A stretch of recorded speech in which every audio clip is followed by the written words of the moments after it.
दिल में होती है वो शायद किसी में नहीं है। जब आदमी कहता बताइए माँ, तो कोई लड़का कोई अपने उम्र से भी बड़ा है अगर बोलता है बताइए माँ क्या करना है। माँ शब्द ही एक ऐसा है कि आदमी को कहीं भी मोड़ सकता है, कुछ भी कर सकता है। माँ माँ ही होती है। वो महिला शर्मिंदगी से वही मर गई होगी, जल गई होगी, ये मैंने लेकिन स्वामी विवेकानंद वहां से आए। विवेकानंद जी तमाम ऐसे लोग हमारे भारत के भूमि में पैदा हुए, जैसा कि भैया भी बता रहे थे बिहारी भैया कि नरेंद्र के जाने के बाद जो नरेंद्र मोदी जी आए, आप उनसे कम उनको न सुना की विवेकानंद जी से, क्योंकि जो व्यक्ति अपना शादी करके आया अपनी पत्नी से पहले ही दिन बता दिया कि मेरे माँ बाप ने मेरी शादी की लेकिन मैं बना हूं अपने देश की सेवा करने की। लेकिन फिर वही मैं प्रश्न लगाती हूँ कि वहां भी एक महिला खड़ी होती है जो माँ के रूप में, पत्नी के रूप में, बहन के रूप में, जो जसोदा बहन जी है, जिनको मोदी जी की पत्नी है। उन्होंने तत्काल कहा कि आप जब जा सकते हैं मेरे जीवन से, क्योंकि आपका मेरा विवाह हो गया है तो आप मेरे पति मेरे जन्म जन्मांतर तक रहेंगे, लेकिन आज से मैं आपसे मैं खुद अलविदा होती हूँ, आप देश के लिए काम करिए। वो भी एक माँ थी, उनकी खुद की माँ थी जो अभी थोड़े दिन पहले उनका शरीर नहीं रहा। तो आज मोदी जी भी है जो देश के लिए काम कर रहे हैं। देश हमारा निश्चित तौर पर उनके कार्य से सोने की चिड़िया जो हुआ करती थी वो होगी। नमस्कार, आप देख रहे हैं प्रोंडिया टीवी न्यूज। आज महापौर जी हमारे बीच में है क्योंकि आज युवा दिवस है और भगवा कहीं ना कहीं आपका वस्त्र भी दिख रहा है। युवा दिवस पर कानपुर एक नई साज सज्जा के साथ 22 जनवरी को दिखेगा। आज युवा दिवस पर क्या संदेश कानपुर किससे जाएगा? युवा दिवस पर मैं सभी शहरवासियों को बहुत बहुत धन्यवाद और प्रणाम करना चाहती हूँ।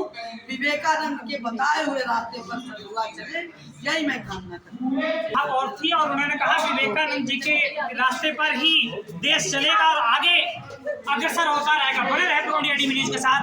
धन्यवाद। हम लोग युवा दिवस के रूप में उनका जन्मदिन मनाते हैं, लेकिन इस बार माननीय प्रधानमंत्री जी ने उनके जन्मदिन को 7 दिन तक युवा महोत्सव के रूप में मना रहे हैं। विवेकानंद ने दुनिया को कराया और इसको कराने के लिए मित्रों कोई वो महलों में पैदा नहीं, एक सामान्य परिवार में पैदा हुए और शुरुआत में तो उन्होंने ग्रेजुएशन किया था, लेकिन जब से साधु और सन्यासी के संबंध को समझा, उनको आध्यात्म का बोध हुआ, तो वे हिमालय की कतराओं में वहां तपस्या की, तप किया, भारत का भ्रमण किया, भारत को समझा। जब उन्होंने समझा तभी लोगों को बताया। उसके पहले मैं समझता हूँ जितने लोगों ने भारत को समझा है उन्होंने सबसे पहले स्वामी विवेकानंद, मैं सबकी किताबें पढ़ा, पंडित नेहरू ने विवेकानंद जी को समझा, महात्मा गांधी ने समझा, डॉक्टर श्यामा प्रसाद मुखर्जी ने समझा, जितने विद्वान देश के हुए हैं सुभाष चंद्र बोस ने समझा, और सबके अपने विचार। सब मानते थे कि भारत की सनातन संस्कृति को समझना है, आध्यात्म को समझना है, व्यक्ति का निर्माण करना है, तो हमें स्वामी विवेकानंद को समझना है। देख रहे प्रोंडिया टीवी न्यूज और कामता सेवा संस्थान विगत 15 वर्षों से युवा दिवस मना रहा है, युवाओं में जोश पैदा कर रहा है और वाकई इस जोश के लिए जितनी भी तारीफ अनूप जी और मंजू जी की जाए उतनी ही कम है, क्योंकि जब भी युवा उड़ान भरेगा, भारत की पहचान बनेगा और निश्चित इस दिन के लिए कुछ ना कुछ और भी इतिहास रचेगा। आज उन्हीं की जुबानी जानते हैं कि वाकई युवा दिवस पर इस संस्थान ने अब तक कितने अच्छे कार्यक्रम किए हैं और लोगों को क्या संदेश दिया है।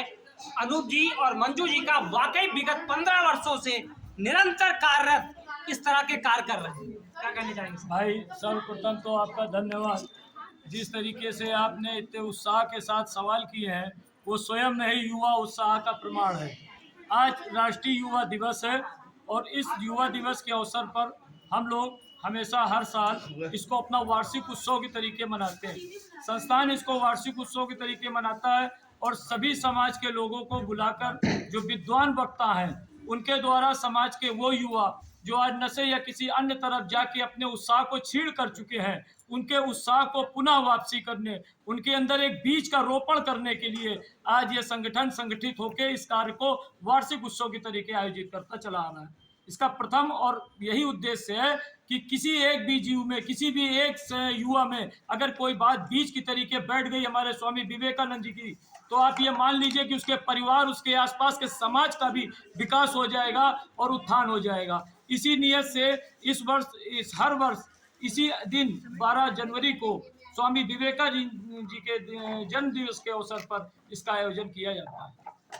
वाकई अनूप जी के विचार वाकई अपने आप में कहीं ना कहीं हमको एक अनुभूति कराते हैं, लेकिन जब तक मंजू जी का सहयोग नहीं मिलता कार्यक्रम में चार चांद नहीं लगता, क्योंकि बहनों को एकत्र करना, माताओं को एकत्र करना और एक मंच पर लाना और एक साथ सम्मानित करना बहुत बड़ी बात है। क्या कहेंगे मंजू जी?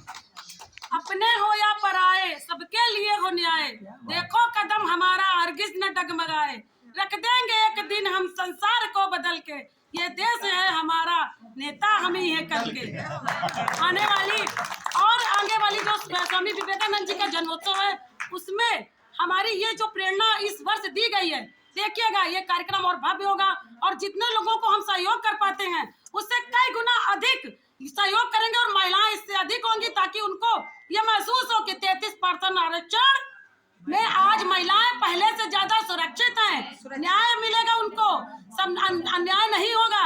इसलिए मैं आपके द्वारा, आपके मीडिया के द्वारा लोगों को ये संदेश देना चाहती हूँ कि अपने भगवान को हम लोग पूछते हैं, लेकिन अपने इष्ट जो हमारे महापुरुष हैं स्वामी विवेकानंद जी का, उनका उत्साह अगर हम अपने बच्चों में देते हैं, उनको प्रेरणा देते हैं, तो जरूर स्वामी विवेकानंद जी के मंच पे कार्यक्रम में हर जगह सम्मिलित हों। धन्यवाद।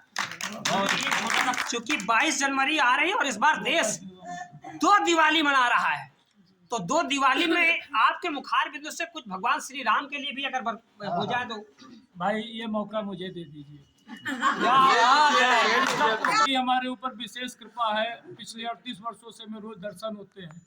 हमारे दिमाग में एक बहुत बड़ी बात ये भी बैठी हुई है कि हम सब जितने लोग आज एक फोटो में या किसी चीज में एक दूसरे को देख पा रहे हैं, साक्षात उपलब्ध है, ये कितनी बड़ी बात है कि जिस देश में, जिस प्रदेश में लोगों ने कई पीढ़ियों से पैरों में चप्पल छोड़ दिए, छत में छतरी नहीं लगाई, ये प्रण किया कि जब तक भगवान राम हमारे पुनः उसी अवस्था में यहाँ पर विराजमान होकर शोभायमान नहीं हो जाएंगे, तब तक हम पीढ़ी दर पीढ़ी पैरों में चप्पल धारण नहीं करेंगे, सर के ऊपर पगड़ी नहीं पहनेंगे, सर के ऊपर छाता नहीं लगाएंगे। आज ऐसे समस्त जो इस पृथ्वी में, धरती पे नहीं है, उन सबको नमन करते हुए, उनके संघर्ष को नमन करते हुए, हम सब अपने सौभाग्य को प्रबल मानते हुए कि आज ये जीवित पल हम अपनी आंखों से देख रहे हैं। इस सृष्टि में सबका कभी ना कभी आना जाना रुक जाएगा, होगा, लेकिन उस पल के हम गवाह बन रहे हैं, ये बड़ा परम सौभाग्य का विषय है। और ये दिवाली प्रत्येक हृदय में दिवाली मन रही है, भारतवर्ष के प्रत्येक हृदय में ये दिवाली हो रही है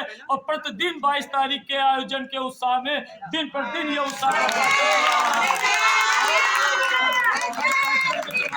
विशेष रूप से मैं कहूँगा मंजू त्रिपाठी अभी तक जो भी काम करती रही है, इस वर्ष माननीय शहर के हमारे सांसद सत्यदेव पचौरी जी ने खुले हाथ, खुले दिमाग से, समस्त तरीके से छूट देते हुए उन्होंने इतनी मदद करी कि कई बहनों में हमारी उज्ज्वला योजना केंद्र सरकार की योजनाओं का वास्तव में लाभान्वित हुई है, उसको देखकर मेरी आत्मा इतनी प्रसन्न थी कि हमने इनकी बात मानते हुए उस छोटे हाल से आके यहाँ पर उसका कार्यक्रम का ऐलान कर दिया। और जिस तरीके उन्होंने कहा है वो इस तरीके से अगली बार लाजपत भवन जाएगा, इसी आशा के साथ सभी को सादर सलाम। जय कालका नाथ धाम की। दो लाइन अपनी 22 जनवरी के लिए। बैठक के पुष्पक विमान आ रहे हैं, सज रही अयोध्या प्रभु राम आ रहे हैं, सज रही अयोध्या श्री राम आ रहे हैं। बोलो मर्यादा पुरुषोत्तम भगवान श्री राम की। भगवान श्री राम आ रहे हैं और कानपुर से भी इसी प्रकार का भव्य आयोजन आपको देखने को मिलेगा। प्रो इंडिया टीवी न्यूज से बने रहें। दिलीप पांडे के साथ, धन्यवाद।